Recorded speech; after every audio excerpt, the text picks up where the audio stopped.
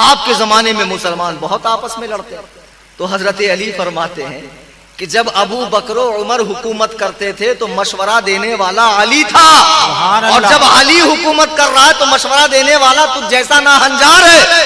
لڑائی تو ہوگی، جھگڑا تو ہوگا، جب مشورہ دینے والے ناقص عقل کے ہوں۔ اس لیے کسی بھی بڑے آدمی کو چمچوں کی بات پہ زیادہ بھروسہ نہیں کرنا چاہیے۔ جو بھی بڑی پوسٹ پر ہے، امام ہے، مسجد کا سیکریٹری ہے، کسی انجمن اور جماعت کو چلاتا ہے، صرف سنی سنائی بات پر بھروسہ نہیں کرنا چاہیے۔ اب دیکھو اتنا بڑا گاؤں ہے، وہابیوں کی ایک مسجد ہے، بہت سے لوگ جو دینی جلسوں میں نہیں آتے، علماء کی کتابیں نہیں پڑھتے، ان کو دین پتہ ہی نہیں، بس اتنا پتا ہم مسلمان کے گھر میں پیدا ہوئے، گوشت کھاؤ، ختنہ کراؤ، ایک آدھ بار جمعہ پڑھ لو۔ اب بیچارے اگر وہ وہابیوں کی مسجد میں چلے جائیں تو اب ایسا کرنا تلوار نکال کے ان کی گردن مارنا۔ کم بخت وہابی مسجد میں چلا جائے، الٹا بول رہا ہوں، ابے یار کیا حرکت، تھوڑا تو عقل سے کام لے۔ کیا وہابی مسجد میں جانے سے وہابی ہو گیا وہ؟ اب وہ شخص تم کو کسی دعوت میں دکھا سنی کے، او ہو یہ وہاں بڑا لہبڑا خرا، میں نہیں جاؤں گا دعوت میں۔ اب سنی سوچیں گا جب سنی میری دعوت میں آتے ہی نہیں ہے تو میں ان کو بلاؤں کیا؟ وہ سنی بھی ادھر چلا جائیں گا۔ کچھ وہابیت کو بڑھاوا تم بھی دے رہے ہو، بے شک صحیح ہے نا؟ اچھا پیچھے والے بولو تو صحیح بات ہے۔ بات بات میں فتوے مت لگایا کرو یار۔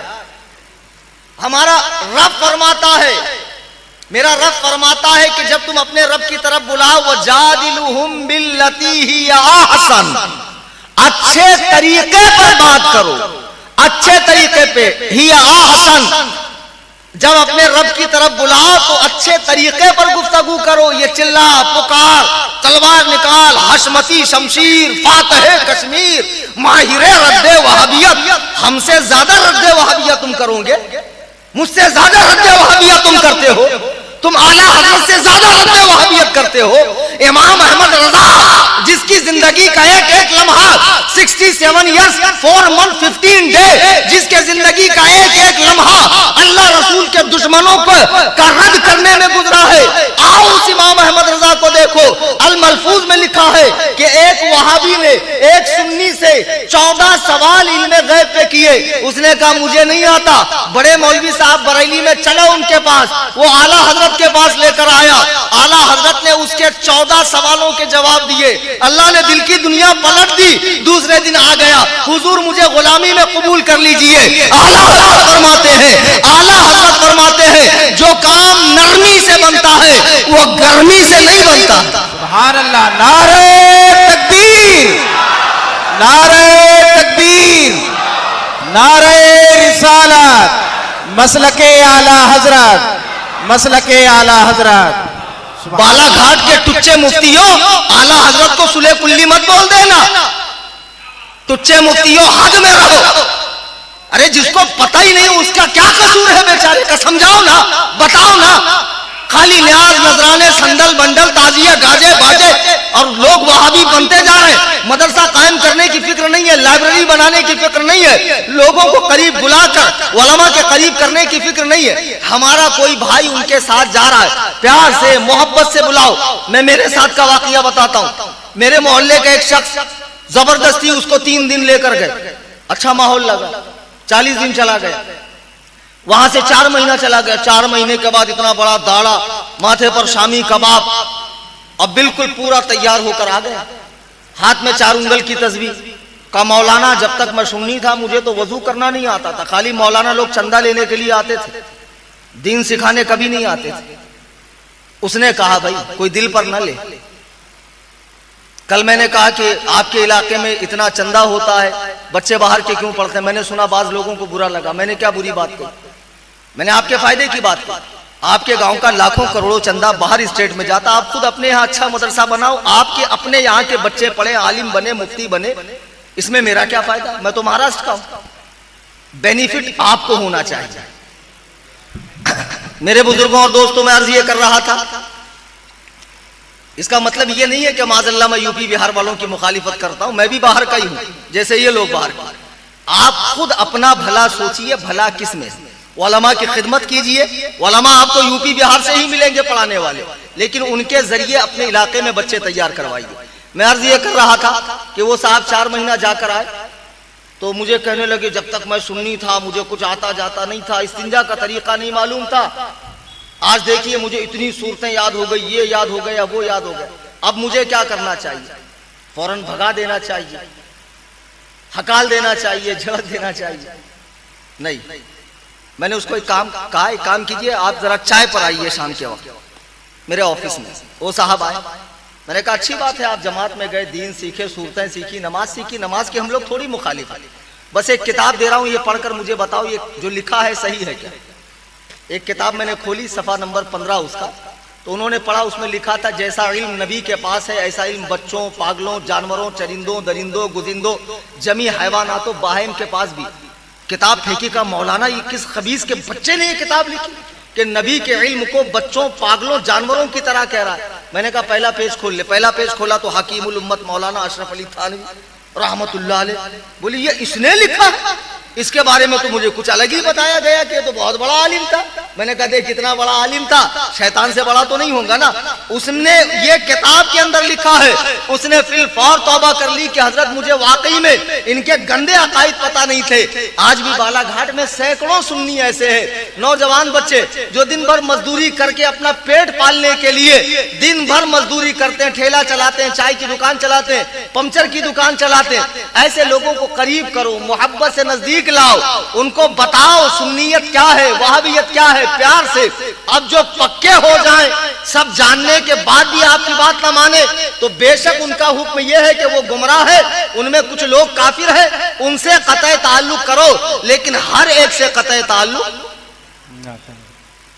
جی میری بات ہو سکتا ہے یہ بھی کسی کو بری لگ جائے, کل اس پر بھی کوئی مجھے ریاکشن ہو جائے تو میں کل اس کا بھی خلاصہ کر دوں گا. میرے بزرگوں اور دوستوں, حضرت مولا کائنات رضی اللہ تعالیٰ عنہ مسلمانوں کے خلیفہ بنے. ان کے زمانے میں جنگ صفین ہوئی, جنگ جمل ہوئی. جنگ جمل حضرت عائشہ, طلحہ, زبیر اور حضرت علی کے بیچ میں ہوئی.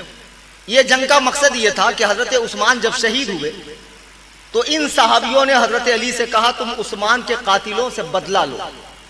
حضرت علی اتنے بزی ہو گئے تھے, فتنے اتنے اٹھ رہے تھے, شیعت کا فتنہ, خارجیت کا فتنہ, تو آپ کو وقت نہیں مل رہا تھا. یہ صحابہ بھی حق پر تھے, ان کے بیچ جنگ ہوئی, جنگ جمل. وہ ذکر کرنا اچھی بات نہیں ہے, صحابہ سب بڑے رتبے والے, ان کے آپس میں جو جنگ ہوئی ہم جیسے چھوٹے لوگوں کو بات نہیں کرنا چاہیے. پھر جنگ صفین ہوئی, حضرت امیر معاویہ اور حضرت علی کے بیچ میں. حضرت امیر معاویہ نے حضرت علی کی بیعت نہیں کی تھی, وہ شام کے امیر تھے. حضرت عمر نے ان کو شام کا گورنر بنایا, حضرت عثمان کے زمانے میں بھی گورنر تھے. بعد میں جب حضرت علی خلیفہ ہوئے تو انہوں نے اپنے بادشاہ ہونے کا اعلان کر دیا اور حضرت علی سے جنگ کی. اس جنگ میں میں یہ نہیں کہتا کہ حضرت امیر معاویہ حق پر ہے, ہم اہل سنت و جماعت ہر مسئلے میں مولائے کائنات کو حق پہ مانتے ہیں. ان کے مقابلے میں جو بھی آئے وہ غلطی پر ہے, لیکن وہ غلطی خطائے اجتہادی ہے. ہم جیسے ٹچھے لوگ صحابہ کی غلطیوں کو لے کر بیٹھ کر ان کا فیصلہ نہیں کر سکتے ہیں. صحابہ سے جب غلطی ہوتی ہے تو توبہ کی توفیق بھی سب سے پہلے انہی کو ملتی ہے. تو یہ وہ زمانہ تھا جب خارجی فتنہ پیدا ہوا تھا. خارجی وہ فتنہ تھا جو کہتا تھا ان الحکم الا للہ, حکم صرف اللہ کا چلے گا, کسی انسان کا نہیں چلے گا.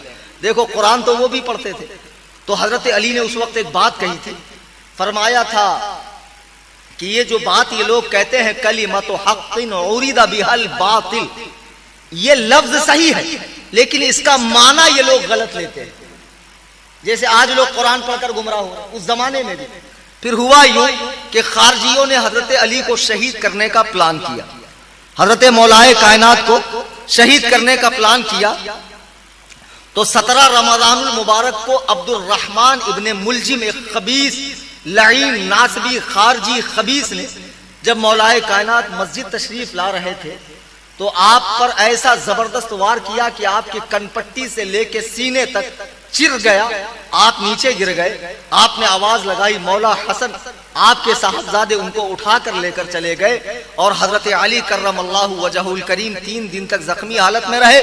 21 رمضان المبارک کو 4 برس 8 ماہ 9 دن خلافت انجام دے کر 63 سال کی عمر میں آپ نے دنیا فانی سے کوچ فرمایا. آپ کے وصال کے بعد آپ کی باڈی کا کیا ہوا, نعش کا کیا ہوا, اس بارے میں اختلاف ہے. روایتوں میں ہے کہ امام حسن نے ان کو اونٹ پر رکھ دیا, آپ کی لاش مبارک کو, اور مدینے کی طرف بھیج دیا تاکہ مدینے میں دفن ہو. تو وہ اونٹ کہیں گم ہو گیا, کسی کو پتہ نہیں چلا.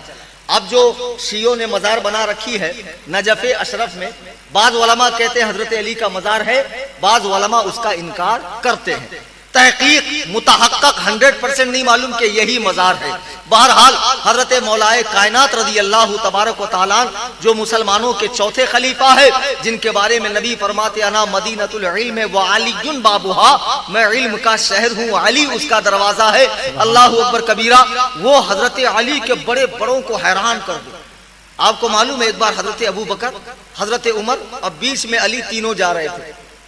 تو حضرت عمر ذرا لمبی ہائٹ کے تھے اور ان سے تھوڑی چھوٹی ہائٹ حضرت ابو بکر کی تھی, اور سب سے چھوٹی ہائٹ والے حضرت علی تھے. تو حضرت عمر کو ایک مذاق سوجا کہ آج میں علی کا مذاق اڑاؤں. تو انہوں نے کہا یا ابا بکر انظر الینا, اے ابو بکر ذرا دیکھو تو صحیح, علی بیننا کنون سیلنا, کہ علی ہم دونوں کے بیچ میں ایسے ہے جیسے لنا لکھا جائے تو بیچ میں نون, لنا میں ادھر لام آتا ہے, بیچ میں چھوٹا سا نون آتا, پھر آخری میں لمبا الف آتا. یعنی میں بھی لمبا تم بھی لمبے, میں لنا کا لام تم لنا کے الف, اور علی لنا کا نون بیچ میں, مطلب دکھتا ہی نہیں. اور یہ بول کر حضرت عمر ہنسنے لگے کہ میں نے علی کا بڑا مذاق اڑایا. کہا کیا ابو بکر دیکھو تو ہم دونوں کے بیچ میں علی ایسے ہیں جیسے لنا لکھا جائے تو نون. اب حضرت علی تو حضرت علی ہے نا. آپ نے فوراً جواب دیا یا ابا بکر انظر الینا, اے ابو بکر دیکھو جیسے عمر کہتے ہیں دیکھو کہ میں تم دونوں کے بیچ میں ایسے ہوں جیسے لنا لکھا جائے تو نون, لیکن مجھے ہٹا دو تو بچے گا کیا, لام الف لا. عربی میں لا مطلب نہیں, اگر علی نہ ہو تو ابو بکر بھی نہیں عمر بھی نہیں, اگر علی نہ ہو تو ابو بکر بھی نہیں عمر بھی نہیں. یعنی لنا ہے تو دونوں ہو, نون ہے تو دونوں ہے. سبحان اللہ سبحان اللہ. یہ صحابہ کا آپس میں مذاق ہے, علمی مذاق ہے, چھچورا مذاق نہیں ہے, چھچورے مذاق کی اجازت نہیں ہے. میرے بزرگوں اور دوستوں, وہ مولا کائنات رضی اللہ تعالیٰ تشریف لے گئے. اب آئیے ہم سیدہ ظاہرہ فاطمہ کی بات کریں ورنہ وقت بہت زیادہ ہو جائے گا. رسول کریم صلی اللہ تعالی علیہ وسلم کی یہ صاحبزادی مکہ المکرمہ میں ہی پیدا ہو گئی تھی. نبی کریم صلی اللہ تعالی وسلم جب مدینہ طیبہ میں تشریف لائے تو آپ نے 11 ہجری, آپ نے 2 ہجری میں سیدہ ظاہرہ طیبہ طاہرہ فاطمہ زہرا کے لیے رشتہ ابو بکر کا بھی آیا, حضرت عمر کا بھی آیا. حضرت ابو بکر نے بھی رشتہ بھیجا, حضرت عمر نے بھی رشتہ بھیجا. سرکار نے قبول نہیں فرمایا. حضرت علی سے آپ کا نکاح فرمایا. اللہ اکبر کبیرہ. نبی کونین صلی اللہ علیہ وسلم کی اور بھی صاحبزادیاں ہیں, لیکن فاطمہ ایسی صاحبزادی ہے نبی فرماتے فاطمہ بضعۃ منی, فاطمہ میرے گوشت کا ٹکڑا ہے, گوشت کا. اللہ اکبر کبیرہ. جس نے فاطمہ کو تکلیف دی, تحقیق اس نے مجھے تکلیف دی. مسلمانوں کلیجے پر ہاتھ رکھ کر بتاؤ, نبی فرماتے ہیں جس نے فاطمہ کو تکلیف دی اس نے مجھے تکلیف دی. جب 10ویں محرم کو میدان کرب و بلا میں فاطمہ کے لاڈلے کو 3 دن بھوکا پیاسا رکھ کر بڑی بے دردی کے ساتھ چھوٹے چھوٹے بچوں کو شہید کیا گیا, کیا فاطمہ کا کلیجہ نہ رویا ہوگا؟ کیا فاطمہ کی آنکھوں سے آنسو نہیں بہے ہوں گے؟ کیا سیدہ کے دل پہ چھریاں نہ چلی ہوگی؟ ارے جب فاطمہ کا دل دکھا ہے تو قبر انور میں رسول اللہ کو تکلیف نہیں ہوئی ہوگی؟ یقیناً ہوئی ہوگی, اس لیے کہ یہ حسین کوئی معمولی نہیں ہے. نبی فرماتے حسین منی وانا من الحسین, حسین مجھ سے ہے اور میں حسین سے ہوں. حسین نبی میں اس طرح مل گئے ہیں, نبی حسین میں اس طرح مل گئے ہیں. اللہ اللہ, سرکار اپنا لعاب دہن, اپنا تھوک حسین کے منہ میں ڈالتے ہیں. اللہ اکبر کبیرہ, اللہ اکبر کبیرہ. وہ تھوک خون بن کر حسین کی رگوں میں دوڑ رہا ہے اور اسی خون کو کربلا میں بہایا گیا ہے. بتاؤ سیدہ کے دل پر کیا گزری ہوگی؟ رسول اللہ کی یہ پیاری بیٹی, سرکار نے ہجری 2 میں ان کا حضرت علی سے نکاح فرمایا. سبحان اللہ. نکاح میں کیا دیا وہ بھی تو سن لو.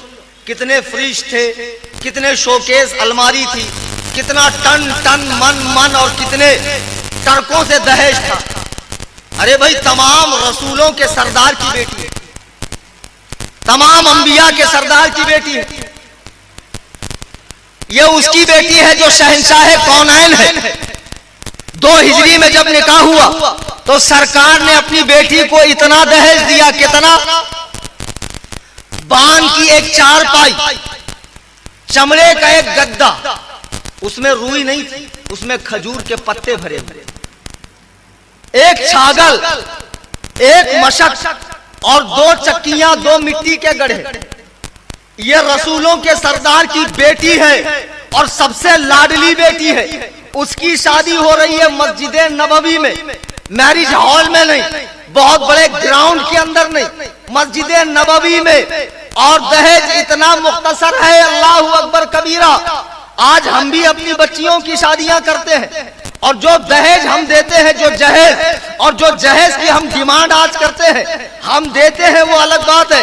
آپ اپنی بیٹی کو دے رہے ہو, کوئی احسان نہیں کر رہے ہو, لیکن جب آپ اپنے بیٹے کو بیچنے کے لیے نکلتے ہو, اپنے بیٹے کا سودا کرنے کے لیے نکلتے ہو, اور جب منہ پھاڑ پھاڑ کے مانگے کرتے ہو, میں تم سے پوچھتا ہوں کیا بیٹا اسی دن کے لیے پالا تھا, اسی دن کے لیے پڑھایا تھا, اسی دن کے لیے لائق و فائق بنایا تھا کہ جب یہ بڑا ہو جائے تو میں اس کا سودا کروں گا؟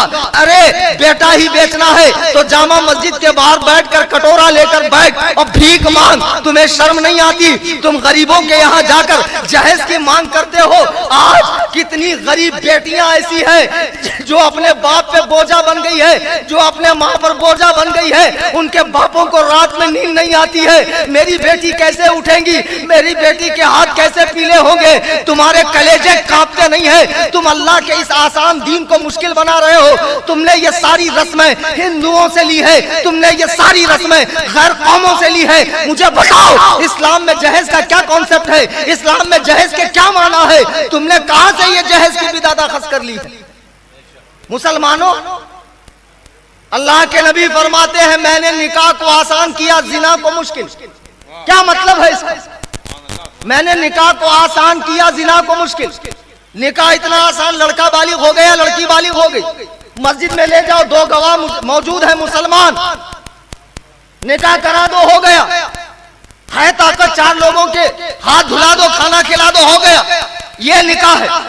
لیکن آج یہ اتنا مشکل ہو گیا کہ ایک باپ کو نکاح کرنا ہو تو زندگی بھر اپنی پونجی تھوڑی تھوڑی جمع کرنا پڑتا ہے, اور جب شادی کا وقت آتا ہے اور جب یہ سسرال کے لوگ زہریلے سانپ کی طرح پھن نکالنے لگتے ہیں, بیچارہ سود سے پیسہ لیتا ہے, اپنا گھر گروی رکھتا ہے, گھر کے زیورات گروی رکھتا ہے. تمہیں شرم نہیں آتی؟ ایک مسلمان کو تم سود لینے پہ مجبور کرتے ہو, ایک مسلمان کو کافر کے سامنے ہاتھ پھیلانے پر مجبور کرتے ہیں. مسلمانوں توبہ کرو, ایسے جہیز لینے والے تم پر اللہ کی لعنت ہو. تم ایسا جہیز لیتے ہو, ارے دل کھول کے تم ایسا خرچہ کرو کہ غریب کو اس کی غربت کا احساس نہ ہو, اسے اپنی غربت کا, مفلسی کا احساس نہ ہو. تم سامنے سے دو, اس سے لو مت. آج نکاح اتنا مشکل ہو گیا. نبی فرماتے میں نے نکاح کو آسان کیا, زنا کو مشکل. لیکن آج نکاح مشکل ہے, زنا آسان. 400-500 روپے دے دو, زنا ہو جاتا. اب لوگ شادی کریں گے جب 400-500 روپے میں, 100 روپے میں, 1000 روپے میں زنا ہوگا؟ شادیاں کریں گے کیوں, زنا کریں گے. شادی کرنا آج کتنا بڑا مسئلہ ہو گیا مسلم معاشرے میں. طرح طرح کی بدعتیں اس کے اندر آ گئی, ہلدی, مہندی, رت جگا, چپل چرائی. یہ ہنسنے کی بات. اور شادی کے دن بج رہا ہے بابا صاحب کے سامنے ڈھول تاشے. خبردار خبردار, سارے امام یہ عہد کر لیں جس شادی میں ڈھول تاشا بجے گا ہم نکاح نہیں پڑھائیں گے. نہیں بجتا اچھی بات ہے, بارات کے ساتھ نہیں بجاتے ہوں گے, گھر میں جا کے بجاتے ہوں گے, ہوتا ہوگا. اتنی دنیا تو ہم نے بھی دیکھی. ماں کے ارمان ہے, باپ کے ارمان ہے, بہن کے ارمان ہے, گھوڑی پہ دیکھوں. ارے تو اپنے بیٹے کو گھوڑی پہ دکھانے کے لیے دوسروں کا جنازہ نکالیں گی؟ تو خود بھی تو سوچ کہ میں بھی, میرے باپ نے میرا نکاح کیسے کیا. اللہ کے بندو, نکاح کرو. اور غریب گھروں میں, یتیم گھروں میں, بے بےکس بچیوں سے بالکل نکاح کرو، ان کو لے کر آؤ، ان کو غربت کا احساس مت دلاؤ، تمہارے اندر طاقت ہے۔ مجھے ایک جگہ قرآن حدیث میں یہ دکھاؤ کہ شادی کے دن لڑکی کے گھر والوں کو کھانا کھلانا چاہیے، چلو دکھا لڑکے والوں کو کھلانا چاہیے۔ رولز تو یہ تھا کہ دلہن لانے کے خوشی میں پہلے اس کا مہر دو، مہر تو دیتے نہیں ہیں، باندھ تو دیتے ہیں مجلس میں 2 لاکھ 5 لاکھ، اب مرنے کے بعد عورتیں آ کے چوڑیاں پھوڑ کے معاف کرتی ہیں۔ ابے بھکاریوں، جب تمہاری حیثیت ہی نہیں تھی تو کیوں اتنا باندھا؟ کم باندھ دے، عورت کو خوش ہو جائے، وہ اس کا مال ہے، اس پہ تیرا حق نہیں ہے، جو چاہے کرے۔ اب عورت سے ملاقات کر، ملاقات ہو گئی، اب ولیمہ کر، شاندار طریقے سے سب کو بلا کہ الحمدللہ، سسرا کہے کہ مجھے بہو نہیں بیٹی مل گئی، ساس کہے کہ مجھے بہو نہیں بیٹی مل گئی۔ مسلم معاشرے کو اچھا بناؤ، دیکھو یہ اللہ کے نبی کی بیٹی ہے، ان کا جہیز کتنا کم ہے، دیکھو یہ نبی کی کیسی بیٹی ہے، ایک خود اپنے ہاتھ سے چکی پیستی ہے۔ آج تو چکی پیسنے کا زمانہ نہیں، مشین کا زمانہ ہے، ادھر سے گیہوں ڈالو، ادھر سے آٹا، ادھر سے انڈا ڈالو، ادھر سے بچہ، ادھر کچا ادھر بچہ، ادھر کچا ادھر بچہ، تو تمہیں تو پتہ بھی نہیں چلے۔ اب تو مکسر میں بھی پیس کے ہاتھ دکھتا ہے عورتوں کا، اس زمانے میں کیسا پیستی ہوں گی؟ اب تو واشنگ مشین میں کپڑے دھو کے بھی منگڑ دکھتے ان کے، بتا، اب ہر چیز میں تو مشین آ گئی۔ اقبال نے کہا نا، دل کے لیے موت ہے مشینوں کی زندگی، احساس مربت کو کچلتے ہیں آلہ۔ ذرا ان سے پوچھو جو 60-70 سال کے لوگ بیٹھے ہیں، ان کے بچپن میں پانی کیسے ڈول سے نکالتے تھے، آٹا کیسے ہاتھ سے پیستے تھے، وہ کیسا زمانہ تھا۔ اب تو ہر چیز میں مشین، پتہ ہی نہیں چلتا، کپڑے دھونے کی، سکھانے کی بھی مشین ہے، اور استری کرنے کی بھی مشین، روٹی بنانے کی مشین۔ ارے مصیبت ہے۔ اب اتنا آرام ملنے کے بعد بھی ان کو دکھتا ہے، درد ہوتا ہے، نماز پڑھنے میں تکلیف آتی ہے، اور لپسٹک پاؤڈر چھم چھم چلنے کے لیے مارکیٹ میں، تب تمہیں موت نہیں آتی؟ تم نہیں سوچتی کہ اللہ کے رسول صلی اللہ علیہ وسلم کی یہ پیاری بیٹی فاطمہ زہرا، جن کے طلبوں کو چاند و سورج نے کبھی نہیں دیکھا، میں انہی کی ماننے والی ہوں۔ اللہ کے نبی فرماتے ہیں عورت جب پازیب پہن کر مارکیٹ میں نکلتی ہے تو اس کی چھم چھم سے 18 شیطان اس کے پیچھے چلتے ہیں۔ آج تم برقعے کے نام پر جو کپڑے پہنتی ہو، اتنے فٹ، وہ کالے کالے آج کے برقعے، وہ برقعے ورقے نہیں ہے، وہ ایک گناہ کا لباس ہے جس سے باڈی کے تمام پارٹس دکھتے ہیں، اور نوجوان لڑکے گناہ پر ابھرتے ہیں۔ اگر برقع پہننا ہے بالکل ڈھیلا ڈھالا، ہینڈ گلوز پہنیے، پیروں میں ساکس پہنیے، آنکھوں پر پٹی لگائیے، پوری طریقے سے برقع پہنیے۔ آج کے جو یہ فٹ برقعے آتے ہیں، یہ ہرگز ہرگز نقاب نہیں ہے۔ آج مسلم بچیاں کتنی بگڑ رہی ہے، کالجز کے اندر جا کر ماں باپ دھیان نہیں دیتے، مولانا لوگ سے لڑنے کے لیے چلے آئیں گے۔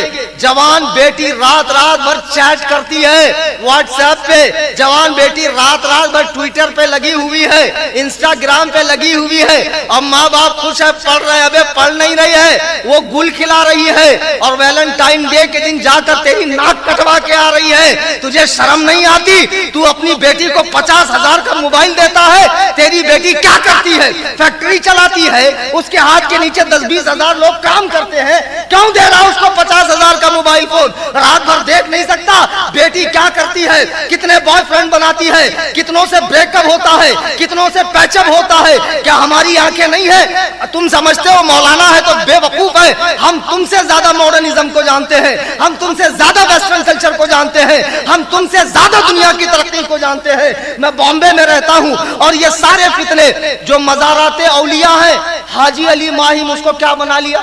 ملنے کا پوائنٹ۔ آ جانا ماہی میں، آ جانا حاجی علی۔ کیا مصیبت ہے؟ جب دل نہ لگے دلدار، آج ہماری گلی آ جانا۔ یہ عورتیں، اللہ کا خوف کرو، شرم کرو۔ تمہیں شرم نہیں محسوس ہوتی؟ تم غیر مردوں سے ملاقات کرتی ہو۔ ارے یہاں تک بھی ٹھیک تھا، مسلم لڑکیاں ہندو لڑکوں کے ساتھ بھاگ رہی ہے، تمہیں شرم نہیں آتی؟ اپنے مذہب کا نام تم مٹی میں ملا رہی ہو۔ آج وہ پلان کر رہے ہیں وہ تو پلان کر رہے ہیں کشمیر کی لڑکی لائیں گے. ابے تمہاری کیا اوقات ہے کشمیر کی لڑکی لاؤ گے؟ تمہارا تو میزائل بھی چاند پر نہیں پہنچتا, کشمیر کی لڑکی لاؤ گے. مسلمانوں اپنی بچیوں کو قابو میں رکھو اللہ کے لیے. میں تم سے ہاتھ جوڑ کے کہتا ہوں یہ سوشل میڈیا بہت بڑا فتنہ ہے, یہ سوشل میڈیا بہت بڑا فتنہ ہے. اپنی بچی کو دین کی تعلیم دلاؤ, گھر گھرستی کی تعلیم دلاؤ. اگر بہت ضروری ہو کالج کی تعلیم تو ایسی جگہ ایجوکیشن نہ دلائیں جہاں کو ایجوکیشن ہو, جہاں مرد و عورت ایک ساتھ کرتے ہو, جہاں صرف گرلز کالج ہو اسی میں پڑھواؤ. پڑھنے کے بعد بچوں کو اسمارٹ فون مت دلاؤ, کوئی ایڈیٹ فون دے دو بچیوں کو تاکہ ان کا کام چلتا رہے. اگر اسمارٹ فون ہے بھی تو اس کی خبر تمہیں ہونا چاہیے, اس میں کون کون سے ایپ ہیں, اس میں کس کس کے کانٹیکٹ نمبر ہے, تمہیں یہ سب خبر ہونا چاہیے. لوگ کہیں گے مولانا ہمارے پھٹے میں پیر ڈال. کون سکھائے گا تمہیں, کون بتائے گا تمہیں؟ تمہاری تکلیف ہمیں درد ہوتا ہے. آج جو امت مسلمہ کر رہی ہے, آج جو ہماری بچیاں کر رہی ہے, کیسے کپڑے ہماری بچیاں پہن رہی ہے, کس طرح کا میک اپ کر رہی ہے, بال ہیئر اسٹائل کیا ہے, ان کی نیل پالش وغیرہ دیکھ لو, ان کے فٹ کپڑے دیکھ لو, جینس وغیرہ اور یہ ٹف ٹراؤزر وغیرہ پہن کر جب نکلتی ہے ہمیں شرم محسوس ہوتی ہے. یہ ہماری قوم کی بچیاں ہیں, درگاہوں پہ مزاروں پر برقعے میں جائیں گی, ہندو لڑکوں سے ملیں گی. مسلمانوں خدا کے لیے اپنی بچیوں کو روک لو. دیکھو یہ اللہ کے نبی کی پیاری بیٹی ہے فاطمہ, ایک دن میرے آقا کے پاس آئی, چکی پیستے پیستے پیستے ہاتھ میں چھالے پڑ گئے, پانی ڈول سے نکالتی ہے کنویں سے, رسی کے چھالے پڑ گئے. گدا تو ہے گھر میں لیکن چمڑے کا, اس میں کھجور کی چھال, اس پہ سوتی ہے, پیٹھ پہ نشان پڑ گئے. ایک دن پتا چلا کہ سرکار کے پاس کچھ غلام اور نوکر آئے ہوئے. آئی اللہ کے نبی کی بارگاہ میں, کہا بابا جان میں آپ کی سب سے پیاری بیٹی ہوں. بابا نے کہا ہاں فاطمہ تو میری سب سے پیاری بیٹی ہے. کہا بابا میرے ہاتھ دیکھو, میرے ہاتھ میں چھالے پڑ گئے. بابا میرے ہاتھ میں چھالے پڑ گئے, چکی پیستے پیستے پانی نکالتے نکالتے. بابا جان میں آپ سے گزارش کرتی ہوں مجھے ایک لونڈی دے دو جو میرے گھر کے کاموں میں ہاتھ بٹائے. اللہ کے نبی فرماتے فاطمہ بدر کے یتیم بچے بھوکے رہے اور میری بیٹی کے گھر میں نوکر ہو, یہ میں برداشت نہیں کر سکتا. فاطمہ تجھ سے زیادہ بدر کے یتیم بچوں کا ہے. مجھے بتاؤ دنیا میں کوئی ایسا باپ پیدا ہوا ہوگا جس کے سامنے اس کی بیٹی اپنے ہاتھ کے چھالے دکھائے اور اسے اپنے بیٹی پر رحم نہ آئے, دوسروں پر رحم آئے. اللہ اکبر کبیرہ, اللہ اکبر کبیرہ. یہ میرا نبی ہے, یہ رحمت للعالمین ہے, یہ اپنے گھر والوں کے لیے نہیں یہ دوسروں کے لیے سوچتے ہیں. مسلمانوں ایسی سوچ بناؤ, مسلمانوں ایسے مائنڈ بناؤ. یہ سیدہ ظاہرہ طیبہ طاہرہ ہے, 3 دن کی بھوکی ہے اور 3 دن کے بعد کچھ جو آیا کھانے کے لیے, روٹیاں بنا کر سامنے رکھی ہے. فقیر آواز دیتا ہے, فاطمہ زہرا اپنے سامنے کی روٹی اٹھا کر فقیر کو دیتی ہے. اللہ اکبر. وہ اما السائل فلا تنہر, یہ وہ لوگ ہیں جو اپنے گھر سے فقیروں کو جھڑکتے نہیں ہیں. یہ سرور کونین کی بیٹی ہے. سبحان اللہ. میرے بزرگوں دوستو, رسول کریم کی یہ پیاری بیٹی جن کا نکاح ہجری 2 میں حضرت مولا کائنات سے ہوا, اور نبی نے فرمایا خبردار جب تک فاطمہ تیرے نکاح میں ہے علی کے لیے دوسرا نکاح کرنا حرام. حضرت علی نے ان کی زندگی میں کوئی نکاح نہیں کیا. 3 رمضان المبارک جب سرکار کا وصال ہوا تو آپ کو پتا ہے وصال سے پہلے نبی نے فاطمہ کو بلایا, ادھر آؤ. ایک بات کہی جسے سن کر فاطمہ رونے لگی, پھر ایک بات فرمائی سن کر فاطمہ ہنسنے لگی. سرکار کی بیویوں نے پوچھا وہ کون سی بات تھی جسے تم سن کر رو رہی تھی پھر ہنسنے لگی؟ حضرت فاطمہ فرماتی ہیں نبی نے مجھے بلا کر کہا کہ ان قریب میں دنیا سے جانے والا ہوں. تو یہ باپ کی جدائی کا سوچ کر مجھے رونا آ گیا. پھر نبی نے فرمایا کہ میرے گھر والوں میں سب سے پہلے تم مجھ سے ملاقات کرو گے, سبحان اللہ. اس دنیا میں تم مجھ سے ملاقات کروں گی. یہ سن کر میں ہنسنے لگی. سرکار 12ویں شریف میں سرکار کا وصال ہوا. ربیع الاول, ربیع الاخر, جمادی الاول, جمادی الاخر, رجب, شعبان, رمضان, 3 رمضان المبارک ہجری 11 کو آپ نے وصال فرمایا. تو اس زمانے میں عورتوں کا جنازہ بے پردہ نکالا جاتا تھا, بے پردہ. تو آج یہ جو ڈولیوں میں جنازہ نکالا جاتا ہے نا، اس کی شروعات حضرت فاطمہ زہرا نے کی. آپ نے فرمایا مجھے برداشت نہیں ہے کہ میرا جنازہ اس طرح بے پردہ نکالا جائے. آپ نے اپنے لیے باقاعدہ ایک ڈولی بنوائی، وصال کے بعد اسی میں رکھ کر آپ کو جنت البقیع میں دفن کیا گیا. میرے پیارے بزرگوں اور دوستوں، اسی علی اور فاطمہ کے بڑے بیٹے جو ہجری 3 میں پیدا ہوئے، جن کا نام حسن ہے. حسن، امام حسن جب پیدا ہوئے تو حضرت جبریل امین علیہ السلام آسمان سے تشریف لائے، اور امام حسین جو ہے ہجری 5 شعبان المعظم کو مدینے میں پیدا ہوا. تو یہ دونوں صاحبزادوں کا نام دنیا کا نہیں ہے. حضرت جبریل آئے، کہا یا رسول اللہ، اللہ تعالیٰ چاہتا ہے کہ آپ ان دونوں صاحبزادوں کا نام حضرت ہارون کے بیٹوں کے نام پر رکھیں، شبیر و شبر. تو اس کا معنی عربی میں ہوتا ہے حسن و حسین.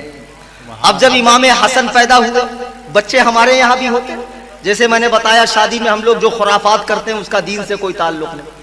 بچہ ہونے کے بعد ہمارے یہاں کیا کرتے ہیں، عورت کو 40 دن تک ایک ہی بستر پہ رکھتے ہیں، ایک ہی گھر میں، چھوت چھات، فاتحہ نہیں ہوں گی گھر میں، کسی بزرگ کو نہیں لائیں گے، کسی عالم کو نہیں لائیں گے، 40 دن تک ناپاک. ہوتا ہے نا، ہمارے مہاراشٹر میں تو ہوتا، شاید آپ کے یہاں بھی ہوتا. 40 دن کے بعد چلا کرتے ہیں نا، ہے آپ کے یہاں؟ کہاں سے لائے ہو یہ رسم بھائی؟ پرانی ہے، باپ دادا سے ہے. تو شراب سے زیادہ تو پرانی نہیں نا، شراب تو لاکھوں سال سے چل رہی ہے، شراب بھی پیوں گے. پرانی ہونے کا مطلب یہ نہیں ہے کہ یہ دین میں بھی ہے یا نہیں. اب دیکھو میں آپ کو ایک مسئلہ بتا دوں، چونکہ خواتین بھی بیٹھی ہیں. بعض عورتوں کو بچہ پیدا ہوتے ہی خون آنا بند ہو جاتا ہے، بعض عورتوں، وہ عورتیں پاک ہیں، ان پر اس کے بعد والی نماز پڑھنا فرض ہے، اس کے بعد والی نماز. لیکن نہیں، 40 دن تک ملے گا کھانے کے لیے پینے کے لیے، کام نہیں کرنا پڑے گا، مہارانی بن کے بیٹھنا پڑے گا. بعض عورتوں کو 7 دن کے بعد خون آنا بند ہوتا ہے، بعض کو 10 دن کے بعد، 15 دن کے بعد، 20 دن کے بعد. جب بھی خون آنا بند ہو جائے عورت پاک ہو گئی. اس کو نفاس کہتے ہیں. بچہ پیدا ہونے کے بعد جو خون آتا ہے اس کو نفاس کہتے ہیں، اور منتھلی کورس کو حیض کہتے ہیں. اب جیسے ہی عورت پاک ہو گئی اس کو نماز پڑھواؤ، اس سے نماز پڑھنا فرض ہے. لیکن نہیں، 40 دن تک رکھیں گے. 40 دن کے بعد جب بچے کا نام رکھنا ہے تو ماما کو، چاچا کو، دادا کو، ان کو بلائیں گے، لیکن مولانا کو نہیں بلائیں گے. مولانا کو تو تب بلائیں گے نا جب ابا کی فاتحہ کرنا ہوگا. خوشی میں تھوڑی مولانا کو بلائیں گے. بڑی بڑی جب شادیاں کریں گے تو مولانا کو صرف نکاح پڑھانے بلائیں گے. VIP لوگوں سے تھوڑی مولانا کو ملائیں گے. گھر میں کوئی بڑا فنکشن ہوگا تو اس میں مسجد کے امام صاحب کو یاد کرتے نہیں نا، اپنے رشتہ داروں کو یاد کرتے. بچے کا نام رکھنے کے لیے اگڑم بگڑم لوگوں کو بلاؤ گے، نانی یہ نام دے رہی ہے، دادی وہ نام دے رہی ہے. ابے جب بچہ پیدا ہوا، آپ کو معلوم ہے جب حضرت حسین پیدا ہوئے تو نبی صلی اللہ علیہ وسلم نے تحنیک، کھجور چبا کر ہلکی سی ان کے منہ میں ڈالی. جب بھی بچہ پیدا ہو کسی بڑے عالم کے پاس لے جاؤ، اور وہ عالم کوئی چیز چبا کے ہلکی سی، 6 منتھ تک بچوں کو پانی وغیرہ نہیں پلانا چاہیے، ہلکی سی اس کے منہ میں ڈالے اور نام عالم کے ذریعے رکھوا. سبحان اللہ. اب جب بچپن سے ہی ایسے لوگ کی پرورش میں بچہ رہے گا، ماڈرن لوگوں کے، ماڈرن لوگ نام رکھیں گے. اور ماشاءاللہ مائیں آج کل کی کم تو ہے نہیں. بچہ اگر ستانے لگے تو سو جا، نہیں تو بھوت آ جائے گا، سو جا نہیں تو چڑیل آ جائیں گی. کیا واقعی میں سچ میں آ رہی ہے؟ نہیں آ رہی، جھوٹ بول رہے ہو. اب یہ جھوٹ اتنا سنتا بچہ، اتنا سنتا ہے کہ بعد میں وہ بھی ماں باپ کو چونا لگانے لگتا ہے. بچوں کی پرورش اچھے ماحول میں کرو، علماء سے اس کا نام رکھاؤ. اور بچہ پیدا ہونے کے بعد 7ویں دن نام رکھو. کتنے دن؟ 7ویں. ہاں، عقیقہ کرو. لڑکا ہے 2 بکرے، فرض نہیں ہے عقیقہ، مستحب ہے یا سنت ہے، فرض نہیں. اگر عقیقے کی طاقت نہیں ہے 7ویں دن نام رکھو، عالم سے اذان و اقامت کہو، اور بچے کے وزن کے برابر چاندی غریبوں میں صدقہ کر دو. اللہ کے نبی نے یہی کیا، حسن و حسین کے وزن کے برابر چاندی صدقہ فرمائی اور ان کے نام سے عقیقہ فرمایا. اور 7ویں دن ان دونوں نواسوں کا نام رکھا، حسن و حسین کا، جو ہمارے آقا کی سنت ہے، ہمیں وہ اپنانا ہے. دیکھو اسلام پیدا ہونے سے مرنے تک ہر کیٹیگری میں ہم کو سکھاتا ہے. یہ دوسرا دھرم نہیں سکھاتا ہے. بچے پیدا ہوں تو کیا کرے, عقیقہ کیسے کرے, ختنہ کیسے کرے, تعلیم کیسے دے, شادی کیسے کرے, عورت سے ملاقات کیسے کریں, بچوں کی پرورش کیسے کرے. دین ہر شعبے میں ہمیں سکھاتا ہے. ہمیں ضرورت یہ ہے ہم جو بھی کام کریں پہلے دیکھیں کہ ہمارے دین میں اس کا حکم کیا ہے. میرے بزرگوں اور دوستوں, امام حسن رضی اللہ تعالیٰ عنہ پیدا ہوئے اور امام حسین ہجری 4 میں پیدا ہوئے. یہ دونوں سرکار کے بڑے پیارے نواسے ہیں. جب سرکار مسجد نبوی میں خطبہ دیتے ہیں, حسن و حسین یہاں آ کر بیٹھ جاتے ہیں. اللہ کے نبی خطبہ جاری رکھتے ہیں. اللہ کے نبی نماز پڑھ رہے ہیں, حسین پیٹھ پر سوار ہے, بچے ہی ہیں. سمجھ میں نہیں آیا نانا کیوں جھکے ہوئے, نانا کے اوپر بیٹھ گئے اور اٹھ بھی نہیں رہے. اللہ کے نبی بھی سجدے سے نہیں اٹھ رہے ہیں کہ حسین گر جائے گا. اتنی محبت. ایک مرتبہ عید کا موقع ہے, اللہ کے نبی عیدگاہ سے نکل رہے ہیں. ایک ہاتھ میں حسن کا ہاتھ, ایک ہاتھ میں حسین کا ہاتھ, دونوں پیارے بچے ساتھ میں چل رہے ہیں. تو امام حسین اس زمانے میں بچپن میں توتلا بولتے تھے. کہا نانا جان آپ ہمیں ایسے ہی لے کر جائیں گے؟ تو حضور نے فرمایا بیٹا کیا چاہتے ہو تم؟ تو کہا دیکھو سب بچے آج عید کے دن نئے نئے کپڑے پہن کر سواری پر ہے, آج ہمارے پاس کوئی سواری نہیں ہے تو ہم تو گھر نہیں جانے والے. اللہ کے نبی نے فرمایا حسین تمہیں سواری چاہیے؟ امام حسین نے فرمایا ہاں. دیکھو اللہ اکبر کبیرہ, میرے آقا مدینے کے گلیوں میں اپنے دونوں گھٹنوں کو رکھا اور دونوں ہاتھوں کو رکھا, میرے آقا حسین کے لیے جھک گئے. یہ کون ہے جس پہ اللہ نے پورا قرآن نازل فرمایا ہے؟ یہ کون ہے جو مقصود کائنات ہے؟ یہ کون ہے جو اللہ کا سب سے پیارا اور برگزیدہ بندہ ہے؟ وہ مدینے کے گلیوں میں حسین کے لیے جھک گیا اور امام حسین سرکار کی پیٹھ پہ چڑھ گئے. اب امام حسین کہتے ہیں سب کی سواری تو آواز کرتی ہے, میری سواری آواز نہیں کرتی. حدیث کے الفاظ ہے, اللہ کے نبی نے اونٹ کی آواز نکالی, اللہ اکبر کبیرہ. ایک صحابی کہنے لگے حسین حسین تیری قسمت میں قربان, تیری قسمت میں قربان حسین, دیکھ تیری سواری کتنی اچھی ہے, تیری سواری کتنی اچھی ہے. میرے آقا فرماتے ہیں اے صحابی یہ مت دیکھ سواری کتنی اچھی ہے, یہ دیکھ سوار کتنا اچھا.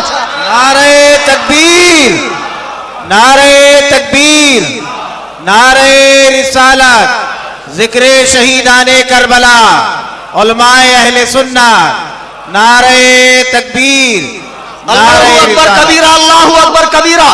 کہ امام عالی مقام کے لیے سرکار تشریف لے گئے, سرکار سواری بن گئے اور فرماتے صحابی سے یہ مت دیکھ کہ سواری کتنی اچھی ہے, یہ دیکھ سوار کتنا اچھا ہے, ان نواسوں سے کتنا پیار ہے, ان جگر کے ٹکڑوں سے کتنا پیار ہے. میرے آقا فرماتے ہیں, میرے آقا فرماتے ہیں دنیا میں ہر شخص کی نسل اس کے بیٹوں سے چلتی ہے, لیکن میری نسل میری بیٹی فاطمہ سے چلے گی.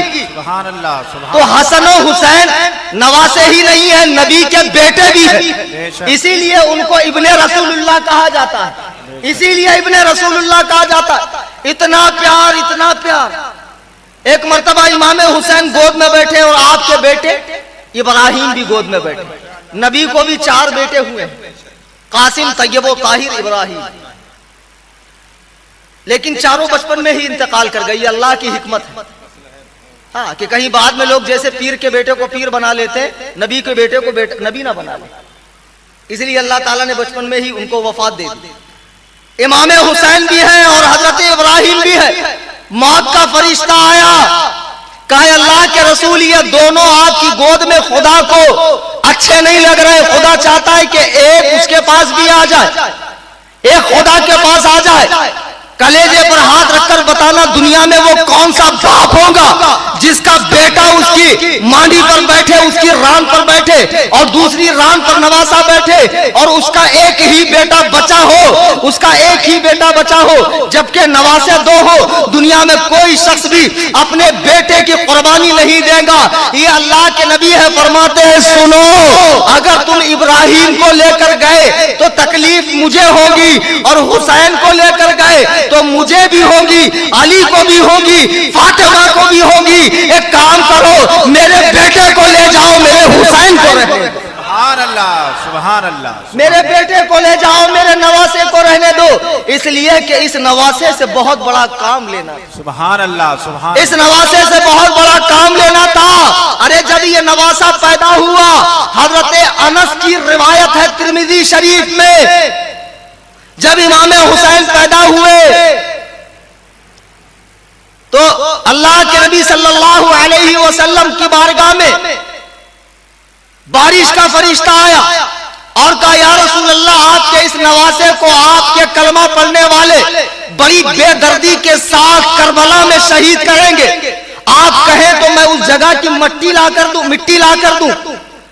فرشتہ غائب ہوا، پھر مٹی لے کر آیا، اللہ کے نبی علیہ السلام رونے لگے اور آپ نے ام سلمہ کو وہ مٹی دی کہ اے ام سلمہ، جس دن یہ مٹی لال ہوگی سمجھ جانا میرا حسین شہید ہو گیا۔ جب 10ویں محرم کو امام عالی مقام شہید ہوئے، ام سلمہ فرماتی ہے وہ مٹی لال ہو گئی۔ اللہ اکبر کبیرہ، اللہ اکبر کبیرہ۔ نبی کو پتا ہے کہ میرا نواسا عظیم الشان مقصد کے لیے تیار ہونے والا ہے، اس لیے تو نبی نے بچانے کی کوشش نہیں کی۔ لوگ کہتے ہیں پاور تھا تو بچایا کیوں نہیں؟ بعض وہابی کہتے ہیں نا، ابے گدھو پاور تھا بچایا کیوں نہیں کا مطلب کیا؟ بہت سارے انبیاء شہید ہوئے، اللہ نے بچایا کیوں نہیں؟ نبی جانتے تھے کہ میرا یہ نواسا کربلا میں جا کر اسلام کو حیات نو عطا کرے گا، سبحان اللہ، اسلام کی رگوں میں اپنے خون کی نہریں دوڑائے گا۔ اسی لیے تو کہا شاہ است حسین، بادشاہ است حسین، دین است حسین، دین پناہ است حسین، سردار نجات دست در دستے یزید، حقا کی بلائے لا الہ است حسین۔ سبحان اللہ۔ ایک ہاتھ نعرہ بھی لگا دو۔ نعرہ تکبیر، نعرہ رسالت، جشن شہیدان کربلا، علماء اہل سنت، مسلک اعلی حضرات، نعرہ تکبیر۔ میرے بزرگوں اور دوستوں، میرے نبی کو پتا تھا کہ میرا حسین، تم یہ کیوں کہتے ہو کہ طاقت تھی تو کربلا میں پانی منگایا کیوں نہیں؟ طاقت تھی تو نبی نے بچایا کیوں نہیں؟ ابے پانی منگا لیتے تو دنیا کو کیسے معلوم پڑتا صبر کیا چیز ہوتی ہے؟ یہ امام حسین کے لیے کوئی بڑی بات؟ ارے حسین کا بیٹا اجمیر میں بیٹھے ہوئے کفاروں کے بند کیے ہوئے پانی کو پورے انا ساگر کو ایک کٹورے میں جمع کر رہا ہے۔ یہ تو حسین کا بیٹا کر رہا ہے، یہ تو حسین کا غلام کر رہا ہے۔ میرے امام کے لیے پانی کی کیا حیثیت ہے؟ وہابیوں اپنی عقل ٹھکانے رکھو۔ ایک جگہ میں تقریر کر رہا تھا کہ نبی معراج سے 50 نماز کا تحفہ لائے، صحیح بات ہے نا؟ صحیح بات ہے نا بھائی؟ حضرت موسیٰ نے کم کروایا تو ایک وہابی کہنے لگا اگر نبی کو پتا ہوتا کہ امت 50 نماز نہیں پڑھیں گی پہلے ہی 5 لے کر آ جاتے۔ نبی کو پتا نہیں تھا اسی لیے تو 50 لائے۔ میں نے کہا تیرے جیسے جس کی عقل میں، جس کی کھوپڑی میں عقل کے بجائے گوبر بھرا ہو، اس کے سمجھنے کی یہ بات نہیں ہے۔ اس کا مطلب تو پھر اللہ کو بھی پتا نہیں تھا کہ میرا محبوب 9 بار لوٹ کر آئے گا، تو پہلے ہی اللہ کو 5 دینا چاہیے، اللہ کو پہلے ہی ٹائم میں 5 دے دینا چاہیے۔ تو اللہ کو بھی نہیں پتا تھا کہ میرا محبوب 9 بار آئے گا۔ اب ایک گدھے اس میں فلسفہ یہ ہے کہ اللہ نے محبوب کو بلایا 1 بار اور نبی اپنی مرضی سے گئے 9 بار، نبی اپنی مرضی سے گئے 9 بار۔ بریلی کے امام فرماتے ہیں خدا کی رضا چاہتے ہیں وہ عالم، خدا چاہتا ہے رضائے محمد۔ نعرہ تکبیر، نعرہ رسالت، ذکر شہیدان کربلا، مسلک اعلی حضرات، نعرہ تکبیر۔ حدیث و قرآن کو عقل سے مت پڑھو ورنہ بھٹکتے ہی رہو گے۔ جیسے مکھی خوبصورت جسم پہ نہیں بیٹھتی، گال پر نہیں بیٹھتی، ہمیشہ زخم پر ہی بیٹھتی ہے، یہی وہابیوں کی عادت ہے، ہمیشہ کیڑے نکالیں گے، کمی نکالیں گے، ان کو شان نظر نہیں آتی ہے۔ بہرحال امام حسن و حسین، بہت شارٹ کٹ میں کر رہا ہوں، بہت شارٹ کٹ میں، سارے قصے اور واقعات نہیں بتا سکتا۔ امام حسن و حسین تو وہ ہیں اتنے پیارے رسول اللہ کے نواسے۔ ایک دن سرکار اپنے حجرے کے باہر بیٹھے ہوئے، حسن حسین دونوں نواسے، حسن بڑے حسین چھوٹے، دونوں آپس میں کھیلتے کھیلتے لڑ گئے. بچوں میں ہوتی لڑائی کسی چیز کو لے کر. اب لڑ گئے تو اللہ کے نبی دیکھ کر مسکرا رہے, چھوڑا نہیں رہے, مسکرا رہے. اب اتنے میں بی بی فاطمہ بھی تشریف لائی بچوں کی لڑائی دیکھ کر. اب ابا سے آگے جا نہیں سکتی ہیں, کھڑی ہیں. اللہ کے نبی فرماتے حسن ایسے ہاتھ ڈال کر حسین کی ٹانگ کھینچو. تو بی بی فاطمہ فرماتی ابا جان حسین چھوٹا ہے حسن بڑا ہے, اور آپ بڑے کو کہہ رہے ہیں چھوٹے کی ٹانگ کھینچنے کے لیے. میرے آقا فرماتے ہیں فاطمہ جو میں دیکھ رہا ہوں تم نہیں دیکھ رہی. میں حسن کو سکھا رہا ہوں کشتی کا گر, تو حسین کو جبریل سکھا رہے ہیں کشتی کرنا. حسین کو جبریل سکھا رہے ہیں کشتی کرنا. اللہ اللہ کیا مقام ہے ان شہزادوں کا, کیا بلندیاں ہیں ان شہزادوں کی. یہی تو شہزادے اللہ کے نبی فرماتے سیدہ شباب اہل الجنہ الحسن والحسین. یہ حسن و حسین جنتی جوانوں کے سردار ہے. جنت میں جانا ہے کہ نہیں بولو, سب کو جانا. دونوں ہاتھ اٹھا کر کہو یا حسین. اس لیے کہ جنت میں حسین والے ہی جائیں گے, جو حسینی نہیں ہے وہ جنت کا منہ بھی نہیں دیکھے گا, ہرگز نہیں دیکھے گا. جو حسین والا ہے اور حسین کے طریقے پر ہے وہی جنت میں جائے گا. خالی حسین والا ہونے کا دعویٰ مت کرو. گھر میں ابا بیٹھے ہوئے پیاس لگی ہے, باپ بیٹے سے کہہ رہا بیٹا پانی پلا, تو بڑا بیٹا کہتا ابا آپ بہت اچھے ہیں. ابا بولتا ٹھیک ہے بیٹا پانی پلا. نہیں ابا آپ بہت اچھے ہیں. باپ کہہ رہا بے کم بخت مارے میرا گلا سوکھ رہا پانی پلانا. بولتا نہیں آپ بہت اچھے ہیں. اب چھوٹا بیٹا دیکھا کہ باپ کو پیاس لگی ہے, رینگتے رینگتے جیسے تیسے گیا پانی لا کر دیا. اب بتاؤ اچھا کون سا ہے, چھوٹا کہ بڑا؟ جو بات پر عمل کر رہا اور جو صرف دعویٰ کر رہا. اب یہ دونوں کل دکھیں گے آپ. کل کچھ لوگ روزہ رکھیں گے, غریبوں میں خیر خیرات کریں گے, رات میں روزہ کھولیں گے, دن بھر تلاوت قرآن کریں گے, کلمہ پڑھیں گے, آیت کریمہ پڑھ کر تمام شہدائے کربلا کو بخشیں گے. اور کل کچھ لوگ وہ ہوں گے کہ جن کو سال بھر آپ مسجد میں نہیں دیکھیں گے, بس عید کے ٹائم دیکھیں گے, وہ بھی بازو والے کو دیکھتے چھوڑا کے باندھا.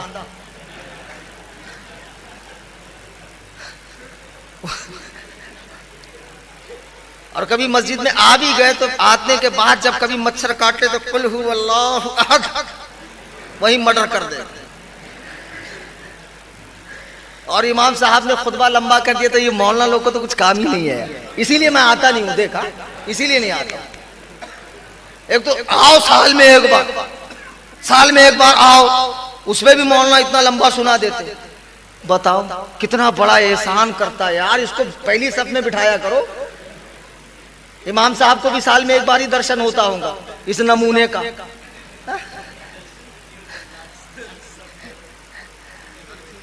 نہیں میں کہہ رہا ہوں پہلی صف میں بٹھایا کرو ایسے نمونوں کو. اب آئیں گے. اب یہ لوگ جو سال میں ایک بار عیدگاہ میں جاتے ہیں, کل 10ویں محرم ہے, خدا کی قسم یہ لوگ دین کا جتنا مذاق بنائیں گے کل, اور جو امام حسین کی روح کو تکلیف دیں گے. دیکھو میں جس پہ بیٹھا ہوں نا, یہ ظاہری طور پر ایک کرسی ہے, لیکن خدا کی قسم یہ رسول اللہ کا منبر ہے. سبحان اللہ. میرے نبی فرماتے العلماء ورثۃ الانبیاء, علماء میرے وارث ہیں. خدا کی قسم میں نبی کا وارث ہوں, علوم نبوت کا وارث ہوں میں.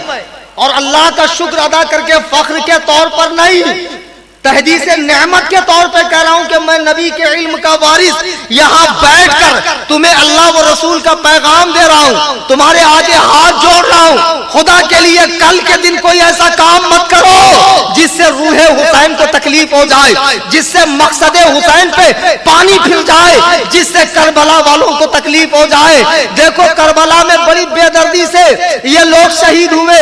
امام زین العابدین جو بچے ہیں, جن کے پیر میں بیڑیاں ہیں, جو بیمار ہے, جن کو بستر سے اٹھا نہیں جاتا, انہوں نے ڈھول بجائے تھے, باجے گاجے بجائے تھے, تعزیہ نکالا تھا. نہیں, بلکہ امام زین العابدین واقعہ کربلا کے بعد برسوں تک زندہ رہے. چلو اس سال نہیں کیا ہوگا, ان کے پاس سامان نہیں ہوگا تعزیہ بنانے کا, لیکن دوسرے سال جب وہ مدینے میں تھے انہوں نے تعزیہ کیوں نہیں بنایا؟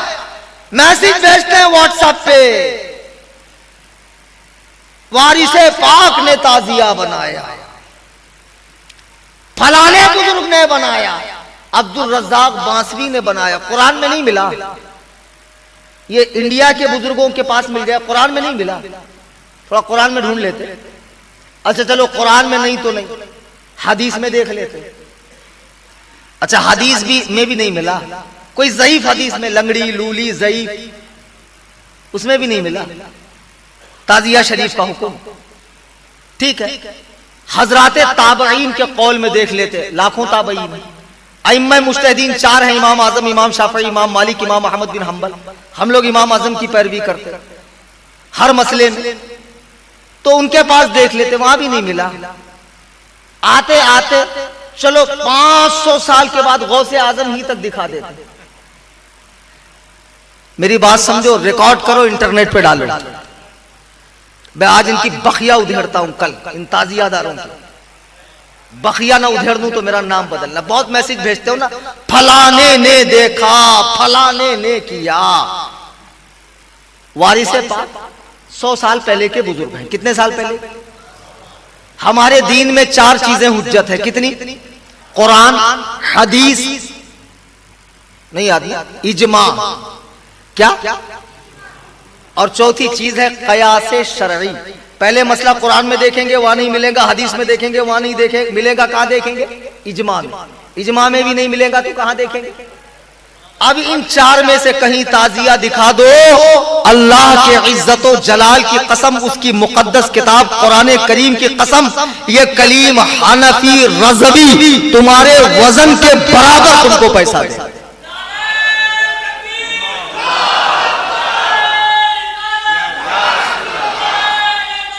زندہ باد زندہ باد زندہ، سبحان اللہ سبحان اللہ۔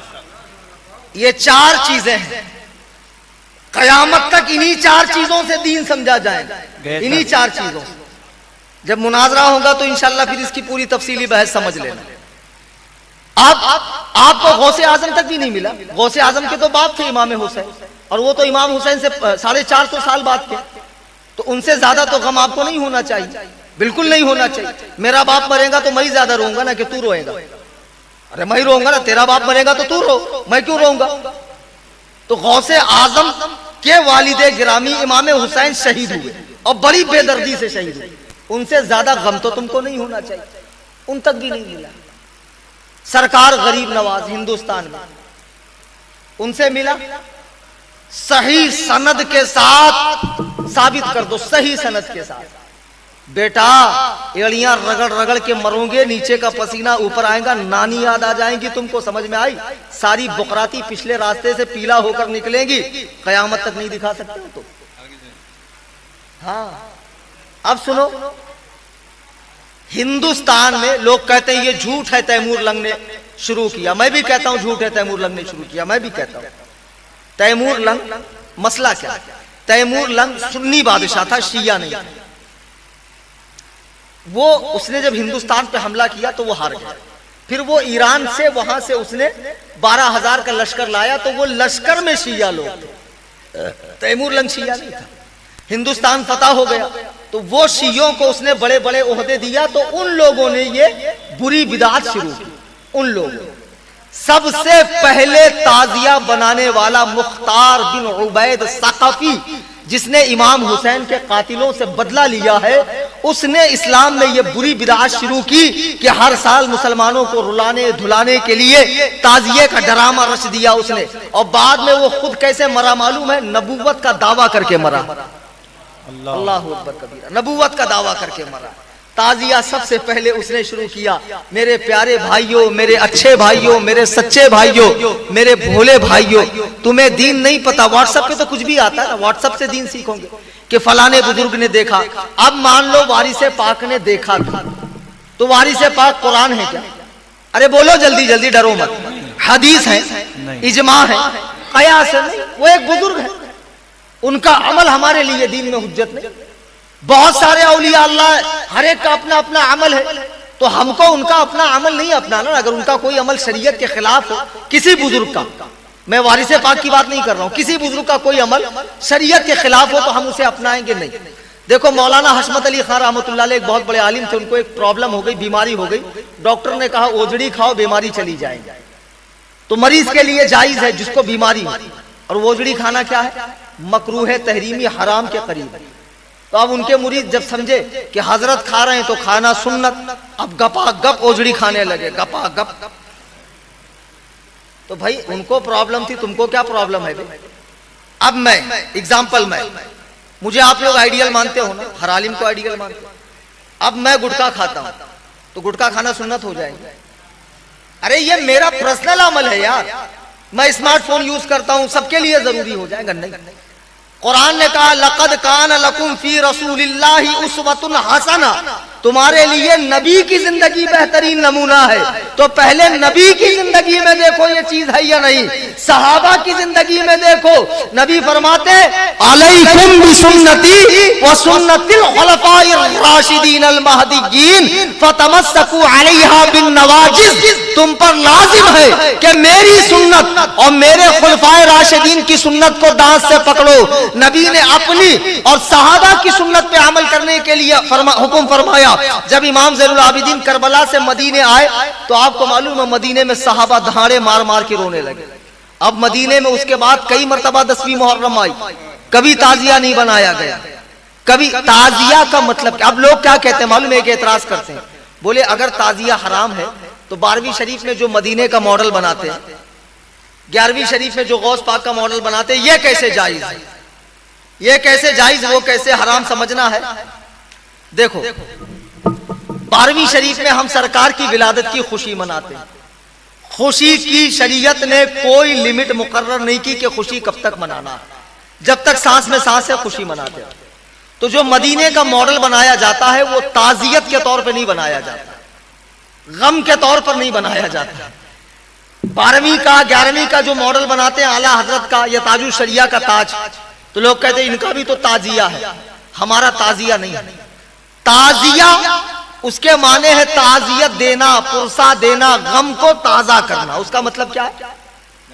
اب اگر کوئی امام حسین کے روزے کی نقل بنا کر گھر میں رکھے اور کوئی بزرگ اس کی زیارت کو جائے تو یہ بالکل جائز ہے، اور یہی تعزیہ میرے وارث پاک نے دیکھا، یہی تعزیہ میرے وارث پاک نے دیکھا ہے، یہی تعزیہ میرے عبد الرزاق تونسوی نے دیکھا ہے، یہی تعزیہ میرے غریب نواز نے اگر دیکھا ہوگا تو یہی دیکھا ہے، میرے مفتی اعظم نے یہی تعزیہ دیکھا ہے، میرے شیر سنت نے یہی تعزیہ دیکھا ہے۔ لیکن جو تعزیہ تم لکڑیوں کا، پنیوں کا، کاغذ کا، طرح طرح کا بنا کے، قبریں بنا کے، 10ویں محرم کو باہر نکال کے، ڈھول تاشے بجا کے، اس چلا کے لوگوں کو حاضری آ رہی ہے، لوگ گر رہے ہیں، مر رہے ہیں، اناج پھینک رہے ہیں، فاتحہ پڑھ رہے ہیں، اندر نقلی قبریں بنائی جا رہی ہے، یہ سب حرام بدکام بد انجام۔ جو تعزیے میں جائے وہ گنہگار، اس پہ توبہ کرنا ضروری۔ اللہ کی قسم کل امام حسین کی شہادت کا دن ہے، اگر تمہیں حسین سے ایک رتی برابر محبت ہے، میں تمہیں حسین کی شہادت کا واسطہ دیتا ہوں، مسلمانوں میں تمہیں واسطہ دیتا ہوں، تعزیہ کو دیکھنے بھی مت جاؤ۔ جہاں گندا کام ہو رہا ہے وہاں دیکھنے جانا، بھیڑ لگانا، یہ بھی حرام، دیکھنے بھی مت جاؤ، اپنی عورتوں کو بھی مت بھیجو، اپنے بچوں کو بھی مت بھیجو۔ جب 2-4 پاگل لوگ لے کے نکلیں گے، دیکھیں گے کوئی آ نہیں رہا ہے تو جلدی جا کے وسرجن کر دیں گے، اس کا جلدی جا کے اس کو پانی میں ڈبا دیں گے، کوئی ضرورت نہیں ہے، یہ تعزیہ کی کوئی حقیقت نہیں ہے۔ اگر ہے تو مجھے بتاؤ، امام زین العابدین حضرت زینب جو امام حسین کی بہن ہے، مدینے آئیں، تعزیہ بنایا، امام زین العابدین کے بیٹے حضرت امام باقر انہوں نے تعزیہ بنایا۔ ایک دلیل لاؤ، اللہ کی قسم کھا کے میں کہتا ہوں اس منبر رسول پر کہ میں بھی تعزیہ بناؤں گا۔ جن کا باپ شہید ہوا، جن پہ ظلم و ستم کے پہاڑ توڑے گئے، جن پہ ایسی افتاد پڑی، جن کی عورتوں کے دوپٹے نکال لیے گئے، جن کی عورتوں کو اونٹ کی ننگی پیٹھ پہ بٹھایا گیا، جن پر دانا پانی بند کیا گیا، ان کی زندگی میں شہادت حسین کا دن کتنی بار آیا؟ امام زین العابدین انہوں نے نہیں منایا، امام باقر انہوں نے نہیں منایا، ان کے بیٹے امام جعفر انہوں نے نہیں منایا، ان کے بیٹے امام موسیٰ کاظم انہوں نے نہیں منایا۔ پھر تم کیسے کہتے ہو کہ فلانی چٹیا سرکار، لٹیا سرکار، ٹامک ٹوئیاں سرکار، بالوں والی سرکار، نچنیا سرکار، موسیٰ کی سہاگن، خواجہ کی اباگن، کسی کی دلہن، وہ حجرت مناتے ہیں، وہ حجرت میری پیر کی ٹھوکر میں ایسا کسی حجرت کو نہیں مانتا. میں اللہ کی کتاب کو مانتا ہوں، میں حدیث کو مانتا ہوں، میں امت کے اجماع کو مانتا ہوں، میں صحابہ سلف صالحین کو مانتا ہوں. اگر یہاں سے ثابت نہیں ہے تو اس کی دین میں کوئی اصل نہیں. نعرہ تکبیر، نعرہ رسالت، علماء اہل سنت، ذکر شہیدان کربلا، نعرہ تکبیر. میرے بھائیوں، یہ پسینہ میں تمہارے لیے بہا، تمہیں معلوم ہے تقریر کرنا حلوہ، یہ آتے منہ کو آ جاتی ہے، منہ کو. بے وقوف ہوں میں جو لوگوں کو دشمن بنا رہا ہوں اپنا. وہابی دشمن ہو گئے، شیعہ دشمن ہو گئے، تعزیہ دار دشمن ہو گئے. چندہ نہیں دیں گے کمیٹی والے کو، ہمارے تعزیہ بابا کے خلاف بول دیے. نہ لے، تم راہ حق پر آ جاؤ. جب وہابی بنتے ہیں کہتے جب تک ہم سنی تھے ہم کو کچھ نہیں آتا تھا، سکھاتے بھی نہیں تھے، خالی چندہ لیتے تھے، اور جب سکھا رہے ہیں تو بولتے ہیں کیوں برا بول رہے ہیں. ارے میرے بھائی، کل جو تو کام کر رہا اللہ کی قسم وہ دین کا حصہ ہی نہیں ہے. وہ کام کس نے کیا تھا جب امام حسین کے سر کو تلوار کی نوک پر لے کر چلے تو ڈھول کس نے بجائے تھے پتہ؟ یزیدیوں نے بجائے تھے. تو یزیدی ہے نہیں، تو تو حسینی ہے نا. تو تو حسین کے ساتھ جنت میں رہنا چاہتا، حسین کے قدموں میں رہنا چاہتا. تو حسین کی سننا کہ جب وہ حسین زخموں سے لہو لہان ہے، زخموں سے چور چور ہے، جب زمین پہ گرتا ہے تو کیا کرتا؟ سجدہ کر رہا، سجدہ.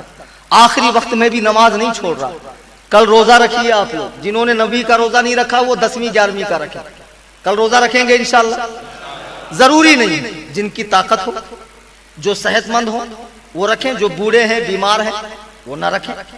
روزہ رکھیں، کل فاتحہ دلائیں، خوب خوب تلاوت کریں. اور شادی نہ کریں تو بہت اچھی بات ہے، جائز ہے، نہ کریں تو اچھی بات ہے. نیا مکان نہ لے، نیا کپڑا نہ لے، اچھی بات ہے. امام حسین کی محبت میں منع نہیں. فاتحہ کیجئے، شربت پلائیے.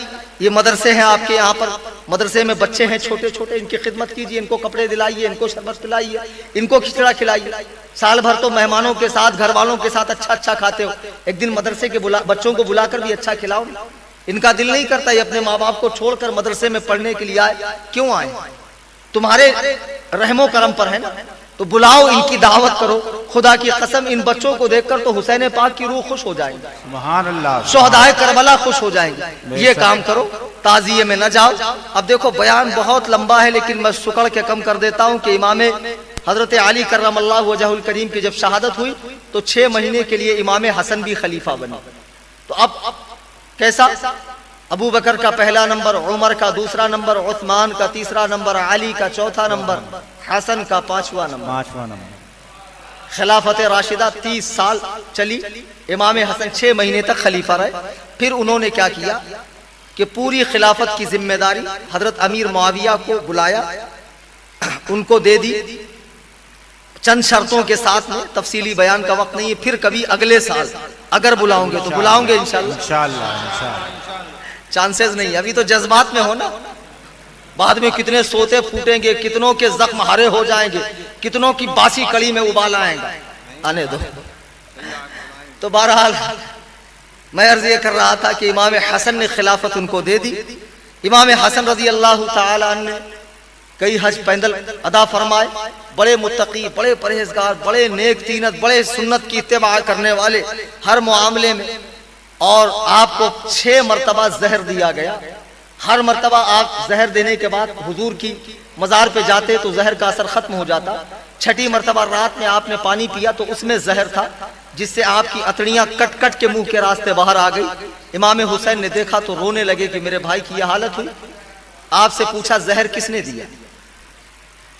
آپ سے پوچھا زہر کس نے دیا؟ امام حسن فرماتے ہیں مجھے نہیں معلوم زہر کس نے دیا.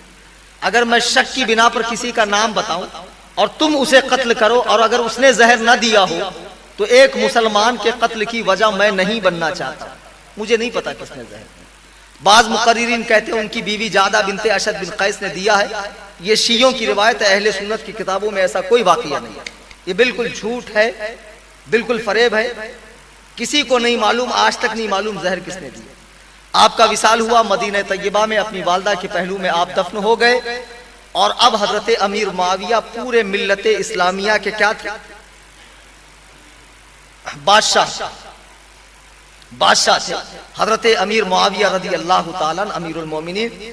اب کل صبح آپ جامع مسجد آئیں گے انشاءاللہ، انشاءاللہ کل شام میں ڈائریکٹ یہاں آپ آئیں گے تو پھر آپ کو بیان سمجھے گا نہیں، کیونکہ آدھی کربلا میں جامع مسجد میں بیان کروں گا کہ کس طرح حضرت امیر معاویہ کے بعد یزید تخت پر بیٹھا، اور کس طرح امام عالی مقام مکے سے، مدینے سے مکہ اور مکے سے کربلا تشریف لائے۔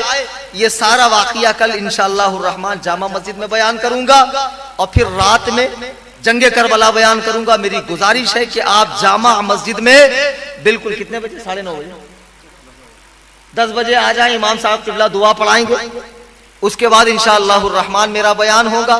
ضرور تشریف لائیں۔ اللہ تبارک و تعالی ہم سب کو قرآن و سنت کی پیروی کرنے کی توفیق عطا فرمائے، سلف صالحین سے محبت کرنے کی توفیق عطا فرمائے۔ وما علینا الا البلاغ۔